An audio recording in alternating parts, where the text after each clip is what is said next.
हड़प्पा सभ्यता के बारे में जानकारी हमें कहां से मिली? हड़प्पा सभ्यता के बारे में जानकारी कहां से मिली? तो पुरातात्विक उत्खनन से।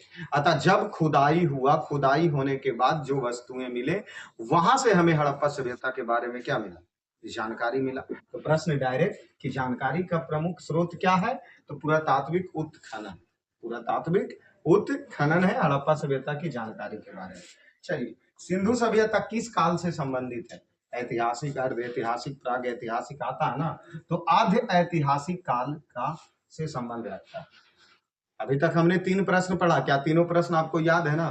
कि जो सिंधु घाटी सभ्यता है उसको, सिंधु सभ्यता को किस नाम से जानते हैं? सिंधु सभ्यता, सिंधु घाटी की सभ्यता, हड़प्पा सभ्यता एवं कांस्य युगीन की सभ्यता। हड़प्पा की जानकारी कहाँ से मिलती है? तो पुरातात्विक उत्खनन से। किस काल से संबंधित है? तो अर्ध ऐतिहासिक काल से। ठीक है ना? और ये क्लास बीएसएससी के उद्देश्य से लिया जा रहा है। बिहार पुलिस का एग्जाम तो पार हो गया, तो अभी हिस्ट्री बीएसएससी में ही प्रश्न पूछेंगे, तो बीएसएससी पे एकदम दबा करके फोकस रखना। साथ में हमारे बीपीएससी में भी जो आते हैं क्वेश्चन वो प्राचीन से रहता ही है, तो वहां भी हमारा काम हो जाएगा इससे। ठीक है, चलिए आ जाइए अगले प्रश्न पे आइए। क्या बोला जा रहा कि सिंधु घाटी सभ्यता किस काल से अर्ध ऐतिहासिक? इसका क्षेत्रफल कितना है? जैसे भारत का क्षेत्रफल कितना आप जानते हैं?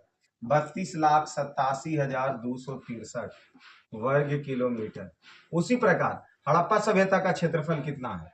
13 लाख वर्ग किलोमीटर। हड़प्पा सभ्यता का क्षेत्रफल 13 लाख वर्ग किलोमीटर। ठीक है, चलिए अगले प्रश्न में आइए। Radio carbon dating. जब पुरातात्विक सर्वेक्षण अर्थात जब कोई वस्तुएं का खोज हुआ तो उसको C14 द्वारा विश्लेषण किया गया, तो सिंधु सभ्यता का सर्वाधिक मान्य तिथि, मतलब कितना ईस्वी से लेके कितना ईस्वी तक के बीच को, कालखंड को हड़प्पा सभ्यता के नाम से जाना गया, सिंधु घाटी सभ्यता के नाम से जाना गया। तो 2300 ईस्वी से लेकर 1700 ईस्वी पूर्व तक, 2300 ईसा पूर्व से लेकर 1700 ईसा पूर्व तक। फिर से पूछा जा रहा है, रेडियो कार्बन डेटिंग के आधार पर हड़प्पा सभ्यता की संस्कृति के जो 2300 से लेके 1700 तक के किए गए वो विभिन्न स्थल, अगर स्थल के बारे में अगर कर दे, ऐसे तो 2300 से 1700 ईस्वी तक, 2300 ईसा पूर्व से 1700 ईसा पूर्व तक हो गए। लेकिन अगर आरंभिक सभ्यता, आरंभिक हड़प्पा सभ्यता, नगरीय या उत्तर सभ्यता, जैसे पूरी सभ्यता जो हमारे 13 लाख वर्ग किलोमीटर में फैला था सिंधु घाटी सभ्यता, उसका विकास एक ही बार तो नहीं ना हो गया होगा जी, अरे अलग अलग ही हुआ होगा ना। तो उसी में पूछा जा रहा कि आरंभिक हड़प्पा सभ्यता कब से कब तक? तो 3200 से 2600 तक। नगरीय तो 26 से 19, और उत्तर हड़प्पा सभ्यता तो 19 से 13। ठीक है, 3200 से लेके 1300 तक के 3 कालखंड में बांट दिया गया। प्रारंभ वाला तो 32 से 26, दूसरा 26 से 19, और तीसरा उत्तर हड़प्पा सभ्यता 19 से 13। इसमें आप सिर्फ याद रख लीजिए हड़प्पा सभ्यता का कालखंड 2300 ईसा पूर्व से लेके 1700 ईसा पूर्व तक। चलिए, हड़प्पा, जैसे भारत की आकृति कैसी है? चतुर्भुजाकार है ना, उसी प्रकार हड़प्पा सभ्यता की आकृति कैसी थी? तो त्रिभुजाकार थी। हड़प्पा सभ्यता की आकृति कैसी थी? त्रिभुजाकार। चलिए, हड़प्पा संस्कृति मानी जाती है तो उसे कांस्ययुगीन सभ्यता भी माना जाता है, आद्य ऐतिहासिक सभ्यता भी माना जाता है। कांस्ययुगीन सभ्यता के नाम से किसे जाना जाता? तो हड़प्पा सभ्यता को कांस्ययुगीन सभ्यता और आद्य ऐतिहासिक।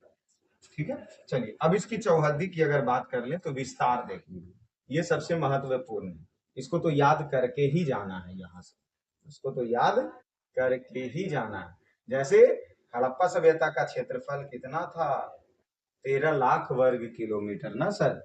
तो उसी प्रकार जब इसको बांटे हम तो ई देख लीजिए, उत्तर से दक्षिण में कै किलोमीटर लंबा? तो 1400 किलोमीटर। प्रश्न पूछा जाएगा हड़प्पा सभ्यता उत्तर से दक्षिण कितने किलोमीटर लंबा है? तो 1400 किलोमीटर। ठीक है, अब आ जाइए पूरब से पश्चिम कै किलोमीटर है? तो 1600 किलोमीटर।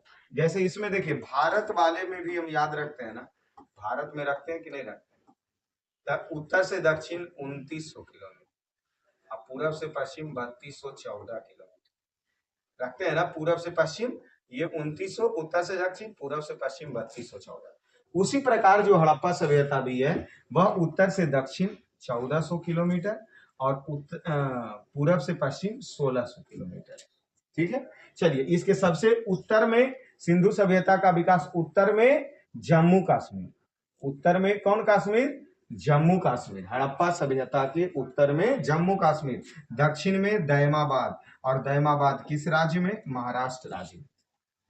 दैमाबाद किस राज्य में, महाराष्ट्र राज्य में। पूरब में आलमगीरपुर या मेरठ जो उत्तर प्रदेश में पड़ता है, पूरब में आलमगीरपुर मेरठ जो उत्तर प्रदेश में पड़ता है, और पश्चिम में सूतका गेंडोर जो कि मकराना तट प्रदेश पे है। सूतका गेंडोर मकराना मकराना तट पर, ठीक है। इतना पहले ध्यान हुआ।